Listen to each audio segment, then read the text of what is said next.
Hi, welcome. I'm Hannah, and this is going to be part 2 of my eyeshadow palette collection.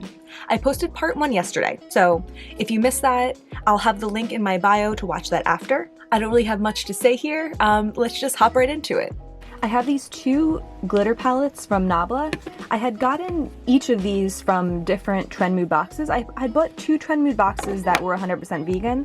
So this one here is the Miami Lights palette, and this one is the Ruby Lights palette. They're nice. I really like them when I just want like a little extra shimmery pop to my look, and then I'll slap it on with my finger.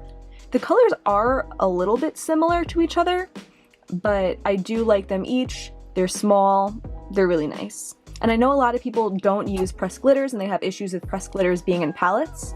So I think it is kind of cool of Nabla that they haven't included pressed glitters in palettes, but they have offered these separately. This is the Colourpop Take Me Home palette. I had gotten this as like a free add-on a while ago. I really like this as a simple neutral palette also. This has come traveling with me a couple times. I could use this one to not have like that micro shimmer in it.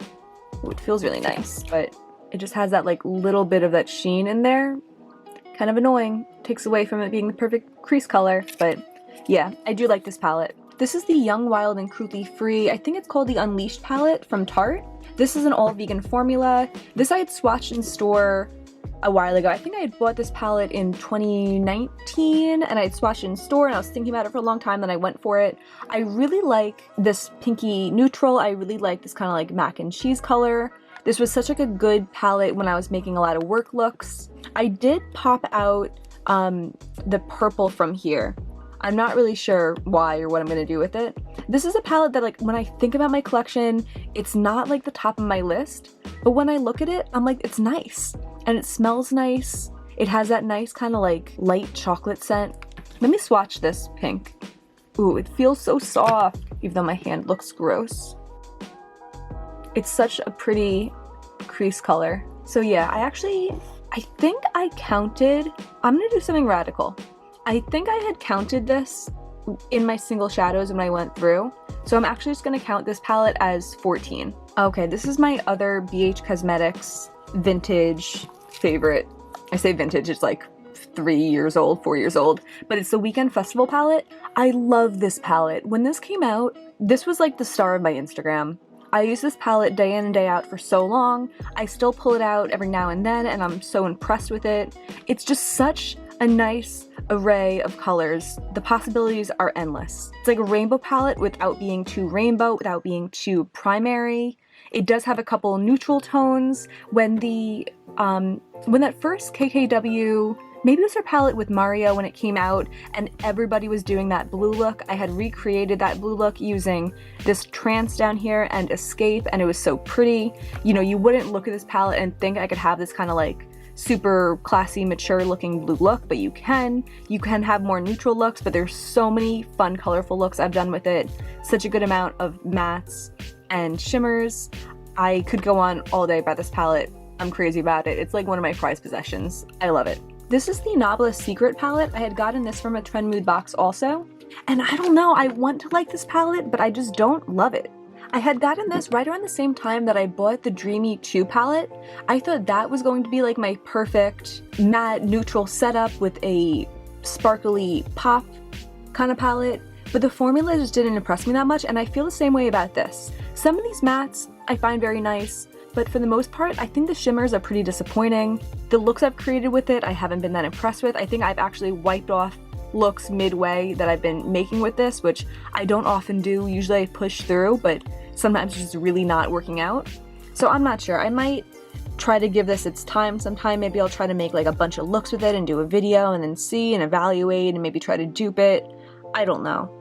I want to like it. It looks so nice and so cute, but I just don't. This is one of my newer palette additions, the Urban Decay Stoned Vibes palette. I really like this one.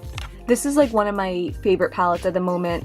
I love the mattes. I know some people have complained about the mattes in here, but if this was an all shimmer palette, I wouldn't love it as much as I do. The mattes are perfect for me for the type of eye look that I like, for my skin tone, and it's so easy to just pop on any one of these shimmery shadows. They do have an effect that's more similar to indie shadows than anything else that I've had. This palette I definitely haven't used as much as I would like to. but it is just so good and so convenient, and every time I have used it, I really like the look that I came out with. This is the e.l.f. Mad for Matte Jewel Pop palette. I haven't used this one in a while, but I do really like it. It's just like a lot of matte, rich, colorful colors. I found it very useful at times, especially with palettes that are more shimmery, just to use it as a companion palette. Yeah, it's really nice. I know I said I wasn't going to include nostalgic palettes in this video, but these two I have with my eyeshadow palettes that are in use, so I figured I would talk about them.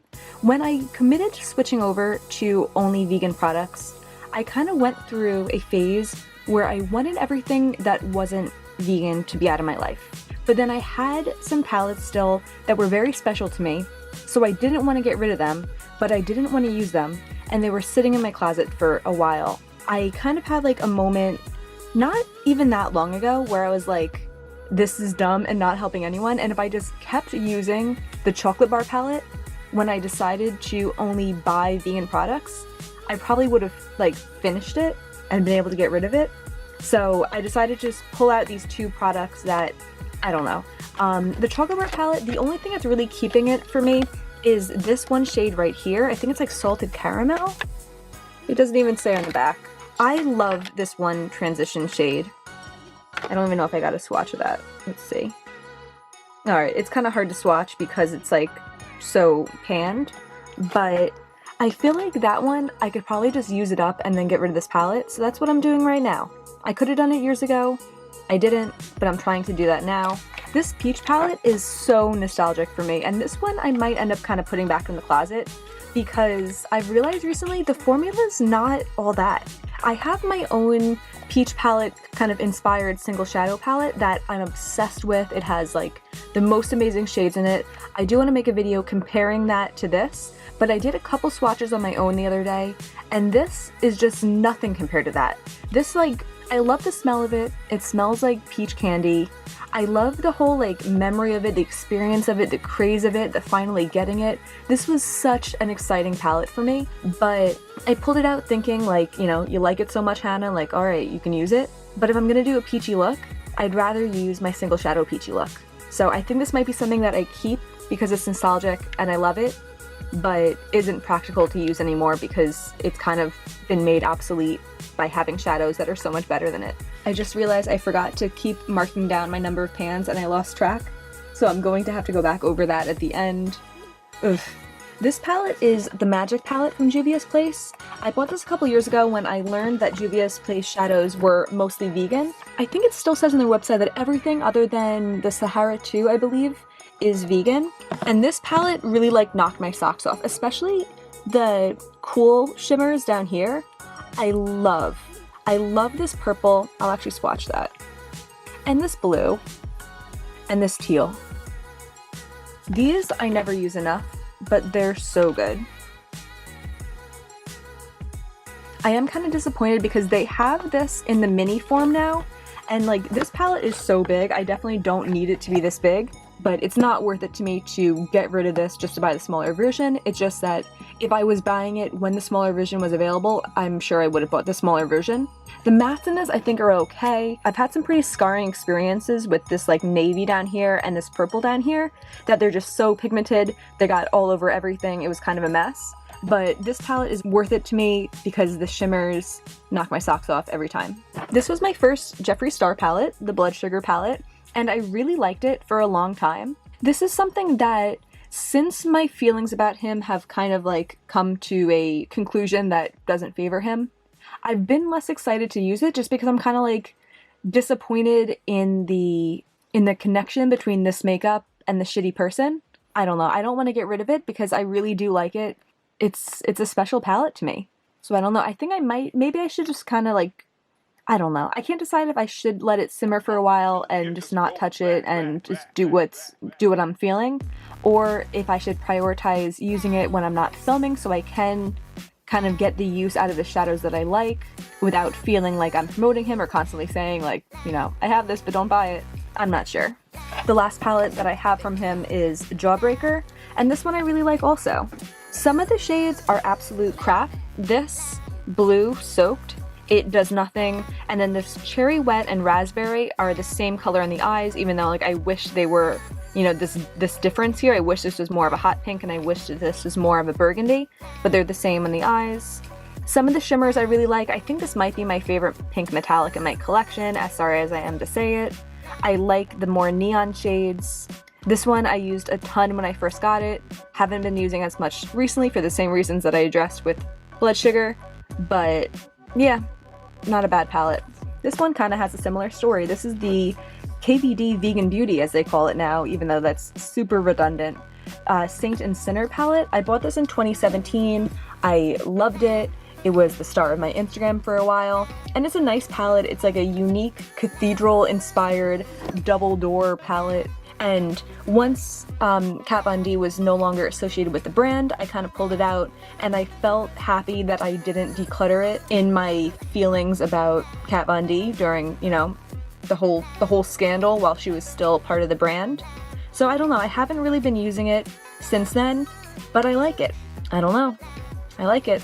This is one of my newest palettes. This is the Blueberry Muffin from BH Cosmetics. I bought this along with everyone else on Angelica's suggestion, and it's so nice. I filmed a video yesterday where I was wearing this on my eyes. I really love the formulas of this. I love this peachy transition. That's my favorite kind of transition. I love the blues. I do wish there was some more blue shimmers. I think some of these shimmers are a little repetitive, and I would like if maybe like one of these was a light blue shimmer and maybe one of these was like a mid-tone blue shimmer. But other than that, I think it's so nice and I really enjoy it. And the last two I guess. This is the ABH Norvina Volume 3. This one I didn't buy when it came out.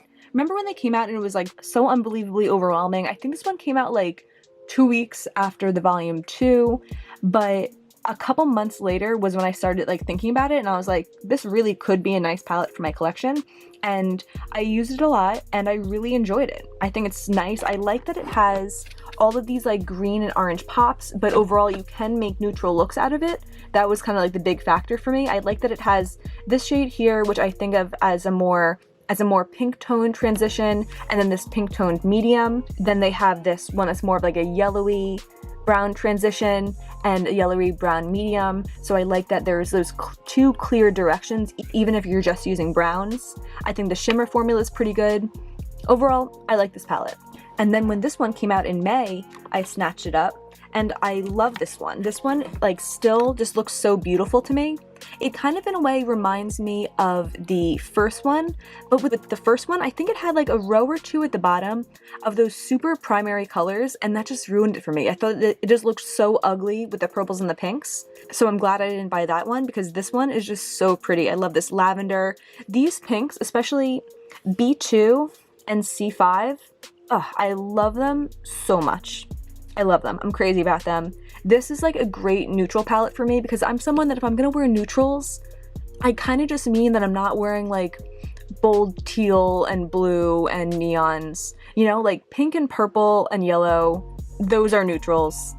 You can dial those down. So I like that about this palette, that I can create a fun neutral look, but I could also create something punchier if I like. So I'm gonna go over my list again and try to figure out how many pans I have. Be right back.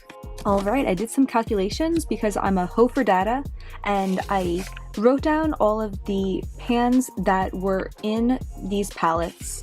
And then because I guess I didn't explain this in the beginning, but I'm interested in a number as like a beginning of year number. So that's why I'm going off the number that was in my makeup inventory, and I'm adding in the Comfort Zone palette, which I already decluttered, and then I'm extrapolating for any palettes that aren't covered in this. So I had 44 palettes that I knew of. I had 3 in the closet, and I have that one downstairs, that lime crime one that I mentioned, and then I had the 10 pans of the Comfort Zone. So not including the Comfort Zone, for the 43 palettes that I currently have in my collection, there was 574 pans of eyeshadow. So then I added in that Comfort Zone, which made it 574 palettes of shadow. I divided that by the 44 palettes that were accounted for, and then I got 13 shadows on average per palette. So then for those last two numbers, I filled them in as 13. So that brings us to an even 600 pans of eyeshadow that I started the beginning of the year with in just palette form. And it's funny because I love my single shadows. They're pretty much all I want to use nowadays, and I feel like I have a lot of them.